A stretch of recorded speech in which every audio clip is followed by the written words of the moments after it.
senantiasa Rasulullah Muhammad sallallahu alaihi wa ala alihi wasallam memperingatkan tentang perubahan, yakni tentang kemungkinan bergesernya berpaling anak-anak kita maupun diri kita dari al-fitrah. Ada dua hal pokok yang disebutkan oleh Rasulullah Muhammad sallallahu alaihi wasallam.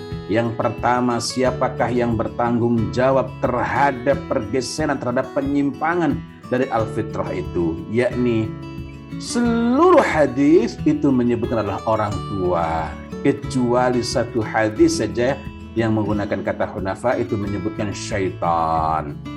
Nah, kemudian yang kedua, kapan atau momentum apa sehingga anak-anak itu bergeser dari al-fitrah? Yang al-fitrah itu sekali lagi maknanya adalah millah, ya maknanya adalah tauhid. Nah, ada beberapa titik penting yang terangkum menjadi tiga masa paling strategis. Yang pertama adalah ketika Rasulullah Muhammad SAW mengatakan hatta yu'riba anhu lisanuhu fa idza a'raba anhu lisanuhu imma syakiran wa imma kafura. Di sini apa pintu masuknya lisan?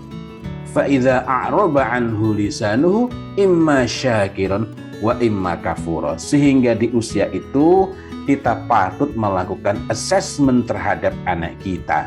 Sudahkah iman itu tertanam dengan kokoh, ataukah mereka ini justru cenderung untuk berpaling, bergeser dari al-fitrah, bergeser dari iman ini? Kapan ini? Hadis ini berkenaan dengan usia ketika kira-kira usia 3 tahun. Hadis yang mana itu? Hadis riwayat Ahmad. Kullu mauludin yuladu 'alal fitrah hatta yu'riba anhu lisanuhu fa idza a'raba anhu lisanuhu imma syakiran wa imma kafura. Kullu mauludin, tiap-tiap anak yulad dilahirkan 'alal fitrah. 'Alal fitrah itu begini ya, nempel begini di atas al-fitrah. Al-fitrah dalam Al-Quran disandarkan kepada Allah Azza wa Jalla, sehingga al-fitrah itu haruslah sesuatu yang secara pasti terpuji, mantu.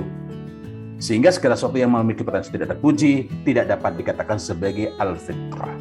Hatta sampai, yakni ini masih di atas al-fitrah, kecuali kalau sudah sampai pada waktu disebut itu, hatta sampai yu'riba anhu lisanuhu. Lisannya itu dapat mengungkapkan dengan jelas, sudah dapat berbicara dengan fasih. Nah, ini merujuk pada usia-usia 3 tahun. Fa idza a'raba anhu lisanuhu, maka apabila lisannya itulah lancar berbicara, sudah fasih, imma syakiran, boleh jadi dia itu syakir. Syakir itu maknanya adalah orang yang bersyukur, yakni dia tetap tegak di atas al-fitrah, dia beriman dan condong kepada agama ini. Wa imma kafuro, atau sebaliknya. Di usia berikutnya Rasulullah Muhammad SAW memperingatkan kembali kepada kita. Apa itu? Hadisnya bermiripan, sangat bermiripan. Yang gimana itu?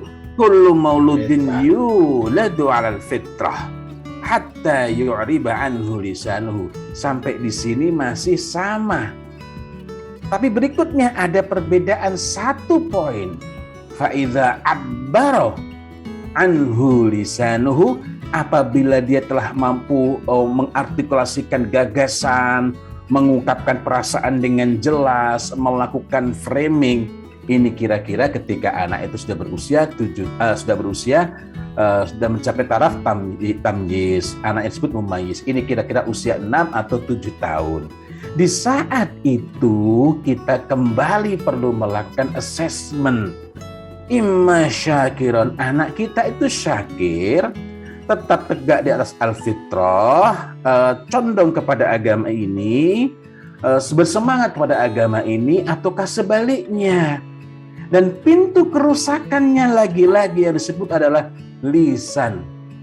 Fa idza a'raba anhu lisanuhu. Ya. Kemudian bagian lain lagi-lagi lisan, hatta yubayyina anhu lisanuhu.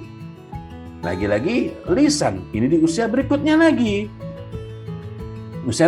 Sehingga seharusnya Begitu anak kita balik, maka anak-anak kita itu sudah clear urusannya.